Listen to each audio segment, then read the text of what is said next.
오늘 우리에게 주신 하나님 말씀은 구약성경 에스겔 34장 11절에서 16절까지 말씀입니다. 에스겔 34장 11절에서 16절 찾으신 줄 알고 제가 봉독합니다. 주 여호와께서 이같이 말씀하셨느니라. 나 곧 내가 내 양을 찾고 찾되 목자가 양 가운데에 있는 날에 양이 흩어졌으면 그 때를 찾는 것 같이 내가 내 양을 찾아서 흐리고 캄캄한 날에 그 흩어진 모든 곳에서 그것들을 건져낼지라. 내가 그것들을 만민 가운데에서 끌어내며 여러 백성 가운데에서 모아 그 본토로 데리고 가서 이스라엘 산 위에와 시냇가에와 그 땅 모든 거주지에서 먹이되 좋은 꼴을 먹이고 그 우리를 이스라엘 높은 산에 두리니 그것들이 그곳에 있는 좋은 우리에 누워 있으며 이스라엘 산에서 살진 꼴을 먹으리라. 내가 친히 내 양의 목자가 되어 그것들을 누워있게 할지라. 주 여호와의 말씀이니라. 그 잃어버린 자를 내가 찾으며 쫓기는 자를 내가 돌아오게 하며 상한 자를 내가 싸매주며 병든 자를 내가 강하게 하려니와 살진 자와 강한 자는 내가 없애고 정의대로 그것들을 먹이리라. 아멘.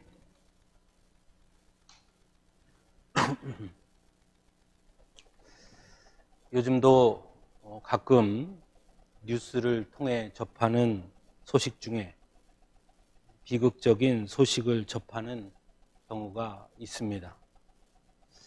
바로 고독사에 관한 소식들입니다. 독거노인이 사망했음에도 불구하고 어느 누구도 알지 못해 시간이 훌쩍 지난 후에 발견하게 되었다라는 소식들을 들을 때가 있습니다.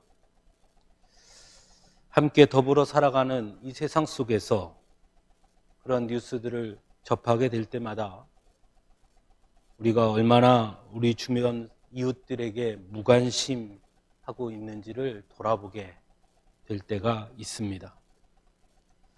사람이 살아가면서 가장 비참하다고 느낄 때 여러 이유가 있고 경우가 있을 수 있지만 그 중에 하나는 어쩌면 모든 사람들의 관심으로부터 자신이 멀어졌다고 느낄 때가 아닌가 생각을 해보게 됩니다. 하루 종일 있어도 찾아오는 사람 하나 없고 어느 누구 하나 말을 걸어주는 사람도 없고 나에 대해 어느 누구도 관심을 가져주지 않을 때, 그래서 절대적 고독감에 휩싸이게 될 때 느끼는 그 고독감, 비참함은 아마 그 어떤 것에도 비할 수가 없을 것입니다. 더욱이 이 사회에서조차 자신에게 아무런 관심을 기울여주지 않는다고 느낄 때 갖게 되는 절망감은 결국 스스로의 목숨을 끊는 현상으로 나타나기도 합니다. 몇 년 전 발칵 뒤집어 나왔던 새 모녀 자살 사건 등이 아마 그 대표적이라 할 것입니다. 그래서 흔히 전문가들은 자살하는 사람들에 대해서 말하기를 자살을 시도하기 전 단 한 사람이라도 자신에게 관심을 기울이는 사람이 있다는 것을 알게 되면 많은 이들의 자살을 막을 수 있게 될 것이다. 이렇게 이야기하기도 합니다. 그런 면에서 관심은 세상을 살게 하는 힘이 아닌가 생각해 봅니다. 하지만 오늘날 우리는 극단적인 경쟁 사회 속에서 어쩌면 무관심을 요청받고 있는 것은 아닌가 생각해 봅니다.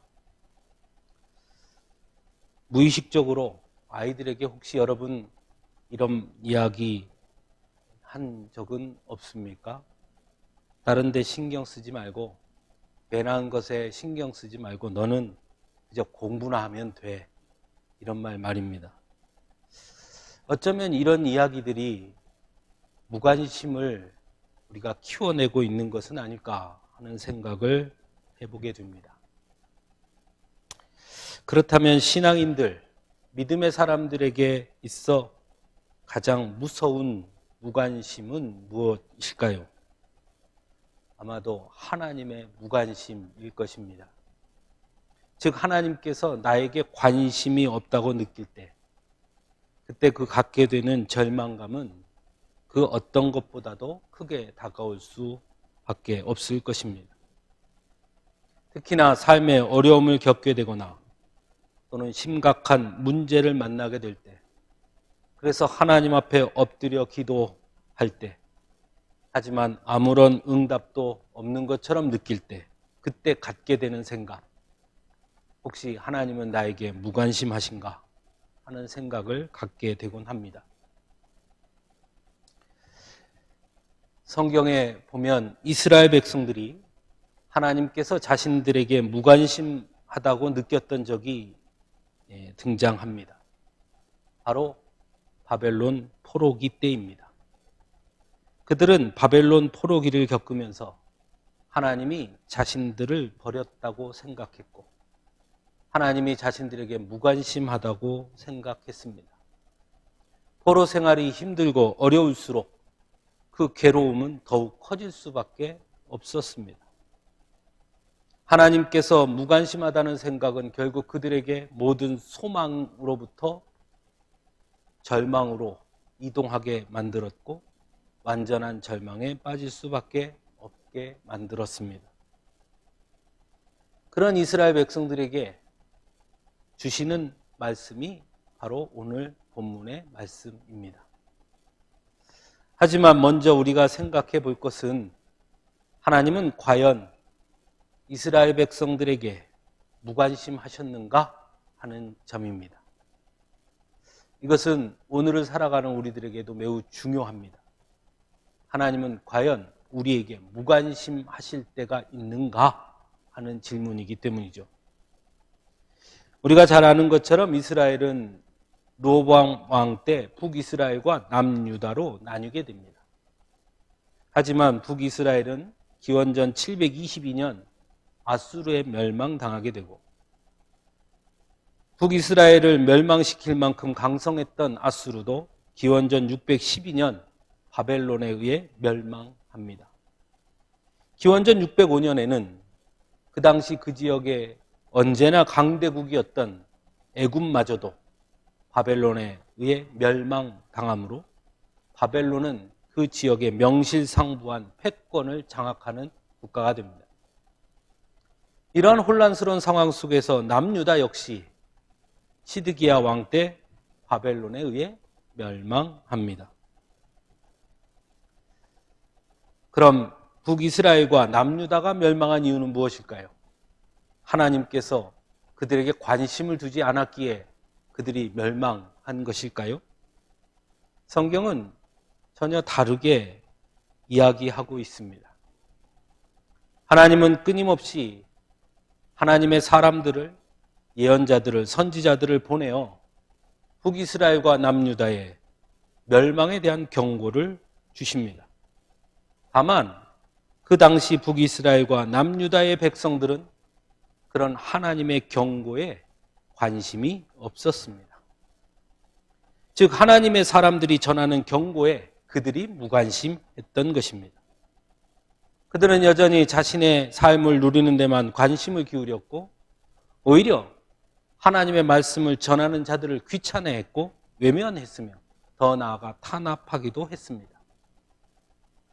대표적인 사람을 꼽으라 그러면 아마 예레미야를 말할 수 있을 것입니다. 보이지 않는 하나님보다 자신들의 눈에 보이는 것을 쫓았고 그래서 가나안의 우상들을 섬겼으며 철저하게 하나님에 대해 무관심했던 것입니다. 이스라엘 백성들만이 아니라 이스라엘 백성들을 바르게 인도해야 할 지도자들의 타락은 더욱 심했습니다. 대표적으로 가장 오랜 기간인 55년간이나 유다를 통치했던 므낫세 왕은 바알과 아세라 등의 우상을 섬겼고 자신의 아들까지 우상의 제물로 바치는 지경에 이르기까지 합니다. 그럼에도 불구하고 하나님은 계속해서 그들에게 관심을 기울입니다. 그래서 에스겔 34장 2절에서는 자기만 먹는 이스라엘 목자들은 화 있을진저 라고 말합니다. 4절에서는 너희가 그 연약한 자를 강하게 아니하며 병든 자를 고치지 아니하며 상한 자를 싸매주지 아니하며 쫓기는 자를 돌아오게 하지 아니하며 잃어버린 자를 찾지 아니하고 포악으로 다스렸도다 라고 말씀하면서 이스라엘의 지도자들을 맹렬히 비판하고 있습니다. 더 나아가 5절에서는 목자가 없으므로 그것들이 흩어지고 흩어져서 모든 들짐승의 밥이 되었도다 라고도 말씀합니다. 즉 하나님은 이스라엘에 그들을 이끌어갈 목자가 아예 없었다고 말씀하고 있습니다. 오직 자신들의 배만 채우는 일에 열심인 자들만 있었다고 말합니다. 하지만 하나님은 그런 그들에게 끊임없이 하나님의 사람들을 보내십니다. 결국 이스라엘이 포로가 되었던 것은, 멸망한 것은 하나님의 무관심이 아니라 이스라엘 백성들이 하나님에 대해 무관심했기 때문이었고, 백성들에게 무관심했던 지도자들 때문이었다라고 성경은 말씀하고 있는 것입니다. 그럼에도 불구하고 막상 포로 생활을 하게 되자 이스라엘 백성들은 마치 하나님의 무관심 때문에 일어난 일이라고 하나님을 탓하고 원망했던 것입니다. 그럼 왜 이스라엘 백성들은 하나님에 대해 무관심했을까 하는 질문이 생깁니다. 그들은 하나님의 백성이었고 하나님의 놀라운 은혜를 수없이 경험했고 맛보았던 이들인데 왜 그들은 하나님에 대해 무관심했을까? 그것은 자신들의 눈에 보이는 것만 보았기 때문입니다. 자신들의 편한 대로만 살려고 했기 때문입니다. 자신들이 보고 싶은 것만 보고 자신들의 상황과 현실에 묶여 있었기 때문에 하나님의 약속보다 현실의 삶이 더 크게 보였기 때문에 하나님에 대해 무관심했던 것입니다. 오늘날 우리의 사회의 모습 또한 마찬가지가 아닌가 생각해 봅니다. 극심한 경쟁주의와 물질 만능주의, 극단적 자본주의와 개발 중심주의 속에서 우리 역시 눈에 보이는 것에 매몰되어 버려 우리의 이웃들을 향한 관심을 잃어버린 것 아닐까 하는 것입니다. 내 집값, 내 땅값 떨어질까 봐 장애인 학교 들어오는 것을 반대하고 아파트 관리비 몇천 원 오르는 것 때문에 하루아침에 아파트 경비원들을 해고하는 식의 모습들이 대표적인 모습이라 할 수 있을 것입니다. 신앙도 마찬가지가 아닌가 싶습니다. 하나님 중심으로 살지 않으면서 내 중심, 내 편의로 살았으면서 막상 어려운 일이 닥치고 문제가 생기면 왜 하나님은 가만히 계시냐고 불평하고 투정하고 어떤 경우에는 하나님 자꾸 이러면 나 교회 안 나갈랍니다 하는 식의 협박도 서슴지 않습니다. 중요한 것은 하나님과의 관계가 단절되느냐 그렇지 못하느냐 하는 것입니다. 하나님과의 관계의 지속이 항상 나의 편리와 편의가 아닐 수도 있다라는 것입니다. 때로는 손해보는 경우도 있고 때로는 힘들 때도 있고 때로는 고통스러울 때도 있습니다. 그런데 우리는 항상 좋은 것, 편한 것, 편리한 것 안에서 하나님과의 관계를 형성하려고 한다는 것입니다. 그래서 성경 말씀을 봐도 축복의 말씀, 좋은 말씀만 찾게 되고 어떤 경우에는 예배 중 전하는 말씀까지도 스스로 가려서 들으려고 하는 분들도 있다고 합니다. 하지만 그렇게 해서는 결코 하나님과의 건강한 관계를 맺을 수 없다는 것이죠. 만일 이스라엘 백성들이 멸망하기 전 하나님께서 보내신 예언자들의 말에 귀를 기울였다면 어떠했을까요? 예언자들의 말은 물론 불편한 말이었습니다. 그래서 그들은 듣기를 거부했던 것이고요. 하지만 그 불편한 말을 들었더라면 달랐을 것입니다. 여러분은 요나 이야기를 잘 아실 것입니다. 하나님은 니느웨를 심판하실 것을 요나에게 말씀합니다. 요나에게 그 하나님의 뜻을 니느웨에 전하도록 합니다. 요나가 니느웨에 가서 하나님께서 니느웨를 심판하실 것이라고 전하자 니느웨 사람들은 금식을 선포하고 높고 낮은 자를 막론하고 굵은 베옷을 입고 제 위에 앉습니다. 그런 니느웨 사람들의 모습을 보시고 하나님은 니느웨에 대한 심판을 거두십니다. 이처럼 하나님의 말씀을 듣는다는 것은 때로 나의 모든 것을 내려놓는 일일 때도 있는 것입니다. 불편할 때가 있는 것이죠. 그래서 역설적으로 믿음이 없이는 할 수 없는 것이기도 한 것입니다. 하지만 정작 하나님의 말씀을 들어야 할 이스라엘 백성들은 니느웨 같지 않았고 결국 그들은 멸망당해 포로 생활을 할 수밖에 없었습니다. 그런 이스라엘 백성들에게 하나님은 오늘 본문에서 놀라운 말씀을 전하고 계십니다. 하나님께서 이렇게 말씀합니다. 내가 내 양을 찾고 찾아 그리고 캄캄한 날에 그 흩어진 모든 곳에서 그것들을 건져내며 이스라엘 산 위에와 시냇가에와 그 땅 모든 거주지에서 먹이되 좋은 꼴을 먹이고 그 우리를 이스라엘 높은 곳에 있는 좋은 우리에 누워있게 하며 이스라엘 산에서 살찐 꼴을 먹이리라. 내가 친히 내 양의 목자가 되어 그것들을 누워있게 할지라 말씀하고 있습니다. 즉 너희들은 나에게 무관심했으나 나는 언제나처럼 여전히 너희에게 가장 큰 사랑의 관심으로 바라볼 것이며 그래서 비록 너희는 나를 떠났지만 온통 흩어졌지만 나는 그런 너희들을 다시 모으고 너희들의 목자가 되어 너희를 회복시키시겠다고 말씀하고 있는 것입니다. 그리고 오늘 말씀에는 크게 세 가지를 약속하십니다. 첫째는 하나님께서 친히 목자가 되신다고 말씀하고 있습니다. 예수님도 요한복음 10장에서 선한 목자는 양을 위해 목숨을 버린다고 말씀하셨습니다. 하지만 삭구는 목자가 아니요 이리가 오는 것을 보면 양을 버리고 달아난다라고 말씀하면서 나는 선한 목자라 말씀합니다. 그러므로 선한 목자 되시는 하나님 안에 있을 때 우리는 안전한 것입니다. 하나님께서 바로 우리의 선한 목자가 되어주시겠다 약속하시는 것입니다. 두 번째는 좋은 꼴을 먹여주신다고 말씀합니다. 여러분, 좋은 꼴이란 무엇일까요? 양에게 필요한 것이 좋은 꼴입니다. 아무리 좋은 것이더라도 양에게 필요하지 않은 것은 아무런 소용이 없는 것입니다.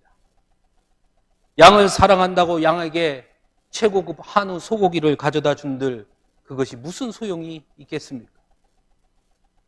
좋은 꼴이란 그때 그에게 필요한 것을 주는 것이 좋은 꼴입니다.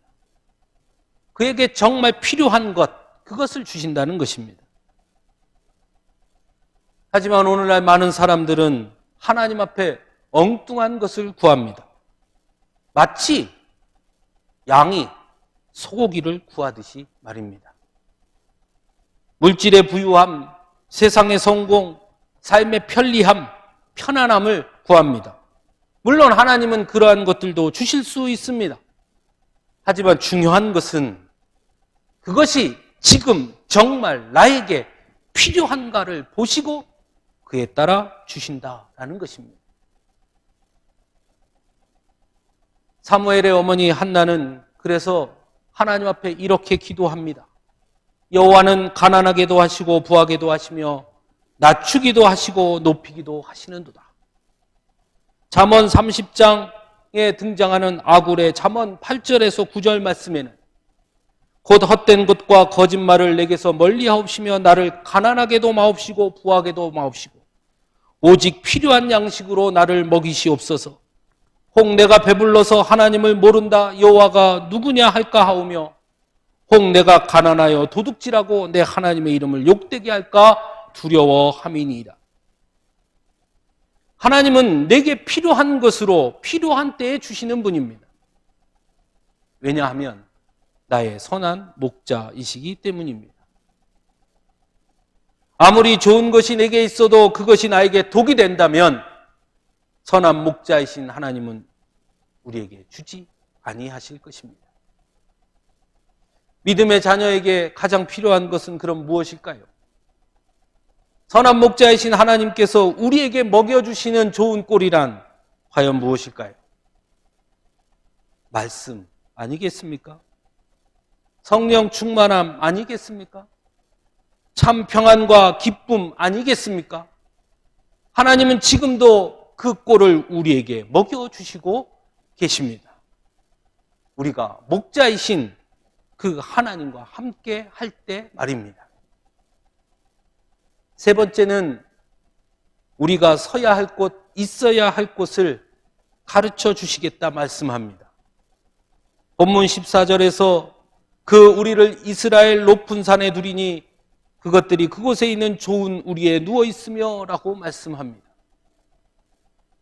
이스라엘 백성들이 멸망한 것은 그들이 바로 있어야 할 그 자리에 있지 않았기 때문입니다. 하나님의 백성이라면 마땅히 하나님 앞에 서 있어야 했지만 그들은 하나님이 아니라 우상 앞에 서 있었습니다. 주변에 강대국 앞에 서 있었습니다. 왜냐하면 그것들이 자신들을 지켜줄 것이라 여겼기 때문입니다. 하지만 오늘 본문에서 선한 목자이신 하나님은 우리를 이스라엘 높은 곳 좋은 우리에 있게 하시겠다고 말씀하고 있습니다. 너희들이 있어야 할 자리 그 자리에 내가 함께 머물러 있겠다 말씀하고 있는 것입니다. 그럼 우리가 있어야 할 자리는 어디일까요? 은혜의 자리, 말씀의 자리, 기도의 자리 아니겠습니까? 예배의 자리가 우리가 있어야 하는 그 자리 아닙니까? 하나님은 우리를 그곳으로 초대하시고 그곳에 함께 하십니다. 목자이신 하나님께서 바로 그곳에 우리와 함께 계시고 우리를 보호하시고 인도해 주시는 것입니다. 사랑하는 성도 여러분, 하나님은 바로 이런 분입니다. 결코 자신의 백성들을 포기하지 아니하시는 분. 너희들이 나에 무관심했다고 나도 너희들에게 무관심한 것이 아니라 그럼에도 불구하고 언제나 사랑의 눈길을 거두지 아니하시고 가장 큰 관심으로 끊임없이 우리를 바라보시는 분. 바로 우리의 목자가 되어주시는 분이라고 성경은 말씀하고 있습니다. 그래서 그분과 함께 있을 때 우리는 보호받을 수 있고 그분과 함께 있을 때 우리가 먹어야 하는 꼴을 먹을 수 있고 그분과 함께 있을 때 우리가 있어야 할 자리에 서게 되는 것입니다. 사랑하는 성도 여러분, 지금 우리는 어디에 서 있습니까? 코로나 때문에 많은 이들이 염려하고 걱정합니다. 안전 안내 문자가 하루에도 몇 통씩 날라옵니다. 동선들이 등장합니다. 확진자 몇 번, 어디. 거기 혹시 갔다 오신 분은 가까운 보건소에 가서 진료받으시기 바랍니다. 검사 받으시기 바랍니다. 문자가 딱딱 옵니다. 여러분 그 문자 보면서 무슨 생각하십니까? 저는 어떨 때는 섬뜩함을 느낍니다. 와, 이제 우리가 어디를 가든 다 아는구나 하는 것 말입니다. 하나님은 우리가 어디에 서 있는지 알고 계십니다. 과연 우리는 어디에 서 있습니까? 우리가 서 있어야 할 자리는 어디입니까? 만일 하나님께서 우리가 서 있었던 그 자리를 우리에게 보여주신다면 여러분, 우리는 하나님 앞에 떳떳할 수 있겠습니까? 사랑하는 성도 여러분, 하나님이 우리에게 무관심한 것이 아닙니다. 우리가 하나님께 무관심한 것입니다. 목자는 양을 버리지 않습니다. 양이 목자로부터 도망치는 것입니다. 우리 하나님은 언제나 우리의 선한 목자이시고 우리를 위해 목숨을 버리시는 선한 목자이십니다. 비록 지금까지 하나님을 외면하고 눈에 보이는 대로 내가 원하는 대로 나의 편의에 따라 살았다 하더라도 하나님은 결코 우리를 버리지 아니하십니다. 그러니 이제라도 우리의 참 목자, 선한 목자이신 하나님 앞으로 나아가야 합니다. 하나님은 지금도 내 양을 찾고 또 찾는다고 말씀하십니다. 주님의 음성에 귀를 기울이고 선한 목자의 음성을 따라가는 양처럼 우리도 하나님의 말씀 앞에 서서 하나님과 함께하는 기쁨과 평안과 완전함을 누릴 수 있게 되기를 간절히 바랍니다. 함께 사도신경으로 우리의 신앙을 고백합니다.